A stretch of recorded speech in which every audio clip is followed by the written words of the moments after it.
Brought to you by TechnoSpark 20 series smartphones. I'm superhuman. हमने जिताने का प्रयास किया है और ये रिकॉर्ड उठा करके देख ले कि पिछले तीनों चुनाव में मैक्सिमम वोट पिछली बारी मिले थे, हम उनके साथ में थे। कोई भगोड़ा नहीं, कोई शेलियों की बात नहीं, ये सिर्फ एक परिश्रम की बात है और हम ज़मीन से चले हुए आदमी हैं। मैं समझता हूँ इस तरह की बातें व्यक्तिगत हो सकती है, सार्वजनिक कोई बात नहीं। सुबह किरण चौधरी से मुलाकात हुई बता रहे हैं आप? हाँ, वो वहीं रास्ते में थी, बिल्कुल। क्या बात हुई, क्या मनाया गया? बात यही हुई कि मैं पार्टी के साथ हूँ और पार्टी की मदद की। लोकसभा चुनाव शुरू होने के बाद जो है हरियाणा में भी हलचल तेज हो चुकी है। जो बीजेपी के नेता जो पहले यानी कि प्रत्याशी अकेले मैदान में थे, अब कांग्रेस ने भी अपने प्रत्याशी मैदान में उतार दिए हैं, जिसके चलते मुकाबला जो है वो रोमांचक हो चुका। बात करें भिवानी महेंद्रगढ़ लोकसभा क्षेत्र की, तो यहाँ से राव दान सिंह मैदान में आए हैं। और आज भिवानी में अगर बात करें तो सबसे पहले उन्होंने भिवानी में चौधरी बंसीलाल जो हरियाणा निर्माता रहे हैं, विकास पुरुष रहे हैं, उनकी समाधि पर यानी कि उनको पुष्प अर्पित कर बंसीलाल से एक तरह से उनकी आत्मा से आशीर्वाद लेकर प्रचार की शुरुआत की है। आज राव दान सिंह हमारे साथ हैं, उनसे बातचीत करें।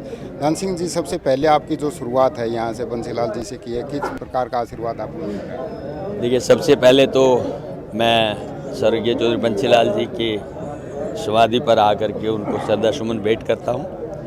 भाई सुरेंद्र सिंह जी व परिवार के अन्य सदस्य हैं, दादाजी दादी हैं, उन सब की आत्मा की शांति की प्रार्थना करते हुए, उनको चरण स्पर्श करते हुए और सुमन अर्पित करते हुए अपने कार्य का शुभारंभ करता हूँ। जो मैं देख पाया हूँ, चौधरी बंसीलाल जी इस हरियाणा के निर्माता रहे हैं। जब हरियाणा पहली बार निर्मित हुआ था तो गाँव में सड़क नहीं थी, गाँव में बिजली नहीं थी।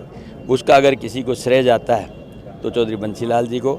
उसके बाद इसके विकास की राह चली तो चौधरी भूपेंद्र सिंह हुड्डा जी ने। ये मेरा सौभाग्य है कि आज पार्टी ने मुझे उम्मीदवार बना करके यहाँ भेजा है और मैं अपने स्वर्गीय दिवंगत नेताओं की एक आशीर्वाद के साथ में आज अपने कार्य का शुभारंभ करते हुए चुनावी सभा के बीच में जाने का मैंने एक प्रयास किया है। मुझे पूरा भरोसा है कि उनका आशीर्वाद रहेगा।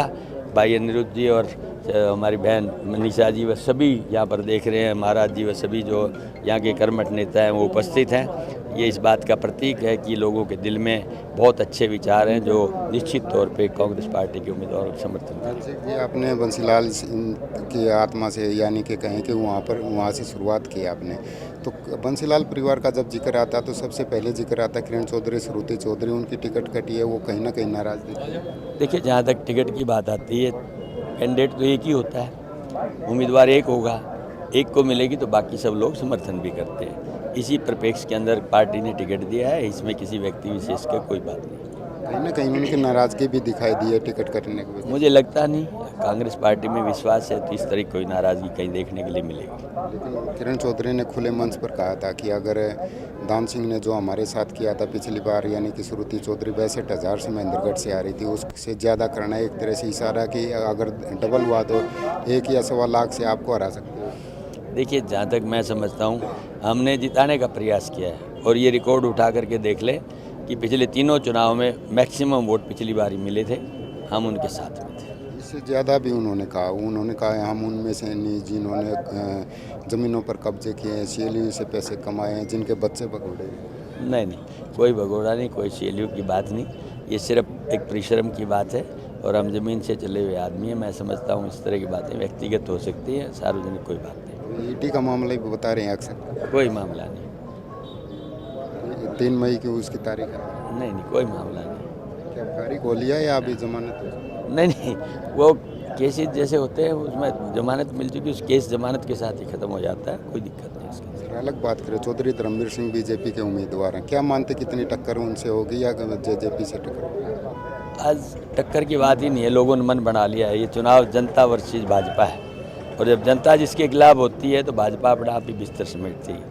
अब बिस्तर समेटने की कह रहे हैं, वो तो 400 पार की बात करते हैं। 400 पार की बात जो कह रहे हैं तो उसको 275 पार करना हरियाणा प्रदेश में भी दिया था और परिणाम क्या रहा था, उससे अंदाज़ा लगा ले आपकी क्या है उनकी बात में सच्चाई। धर्मवीर सिंह कह रहे हैं कि राव दान सिंह अपने हल्के तक यानी कि महेंद्रगढ़ तक सीमित रहेंगे, उनको पता है अगर ये हल्का भी छट गया तो मुश्किल हो जाएगा। ऐसा कुछ भी नहीं है, वो भी लोगों के द्वारा चुना हुआ एमपी था और आज फिर लोगों ने मन बना लिया तो निश्चित तौर पर उनको पता लग जाएगा जिन 4 जून को परिणाम आएगा। राव इंद्रजीत की काफ़ी सपोर्ट उनको रहती है, तो क्या लगता है धर्मवीर से भी मुकाबला, राव इंद्रजीत से भी मुकाबला, दान सिंह कहाँ देंगे? राव इंद्रजीत अपना चुनाव लड़ रहे हैं, धर्मवीर अपना चुनाव लड़े।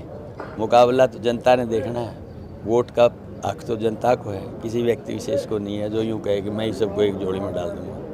तो जो कांग्रेस में बिखरा हुआ कहीं ना कहीं कुछ लोग नाराज भी होंगे, तो उनको एकजुट करने का प्रयास किया जाएगा या अकेले के दम पर चलेगा? ये पार्टी हाईकमांड एकजुट भी करेगी। दूसरा होता है परिवार के अंदर मतभेद होते हैं, मनभेद नहीं है। सुबह किरण चौधरी से मुलाकात हुई बता रहे हैं आप? हाँ, वो वहीं रास्ते में थी, बिल्कुल।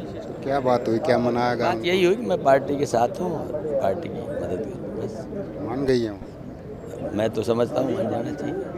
मानने और ज़्यादा मनाने का प्रयास किया जाएगा, आपके साथ एक मंच पर लाने का प्रयास किया जाएगा? देखो, प्रयास तो जारी है, लेकिन ये फैसला तो उनको करना है, लेकिन मुझे नहीं लगता कोई इस तरह की कोई बात है। तो ये थे राव दान सिंह जी, इनका साफ तौर पर कहना है कि जो कांग्रेस है वो सबको साथ लेकर मिलेगी, और जिस प्रकार से या उनके बेटे के ऊपर जो है वो आरोप लगाए गए थे भूमाफिया होने के और ईडी के जो केस हैं उनसे भी कहीं ना कहीं वो किनारा कर रहे हैं और कह रहे हैं कि किरण चौधरी को वो मनाने का प्रयास करेंगे और अंत में किरण चौधरी मान जाएगी। और चाहे वो बीजेपी हो या बीजेपी के प्रत्याशी चौधरी धर्मवीर सिंह, उनके दावों को भी हवाई बता रहे हैं और कह रहे हैं कि बीजेपी जो है इस बार बिस्तर गोल करके जाने वाली है। अब देखना होगा कि आने वाले चुनाव में, यानी कि 2024 के लोकसभा चुनाव में जनता किसे 24 का चैंपियन बनाती है, लेकिन इतना निश्चित है कि टिकट मिलते ही राव दान सिंह जो है अपनी जीत के प्रति काफ़ी आश्वस्त दिखाई दे रहे हैं। हरियाणा तक के लिए अपने सहयोगी अमन के साथ जगबीर घनघस।